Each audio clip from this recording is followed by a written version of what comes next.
পটুয়াখালীর গলাচিপায় পৈতৃক সম্পত্তি দখলমুক্ত করতে সংবাদ সম্মেলন করেছে ভুক্তভোগী মোস্তাফিজুর রহমান মফিজ। শুক্রবার গলাচিপা টেলিভিশন সাংবাদিক ফোরাম কার্যালয়ে লিখিত বক্তব্য পাঠ করেন তিনি।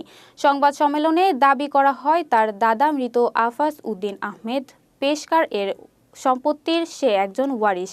উক্ত সম্পত্তি দীর্ঘদিন যাবৎ তার চতুর্থ চাচা নুরুল ইসলাম ভোগ দখল করে আসছেন। উক্ত সম্পত্তি বুঝে পেতে গলাচিপা থানায় অভিযোগ করেও কোনো সুরাহা পাননি বলে অভিযোগ করেন তিনি।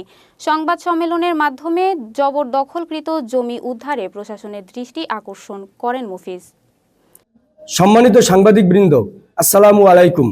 আমার দাদা আফাজ উদ্দিন আহমেদ পেশকার, তার সম্পত্তির আমি একজন ওয়ারিশ।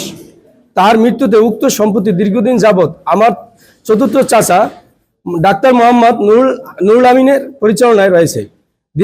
দীর্ঘদিন যাবৎ আমার উক্ত সম্পত্তি তাহার ভোগ দখলে থাকায় ওয়ারিশ হিসাবে বঞ্চিত হয়েছি।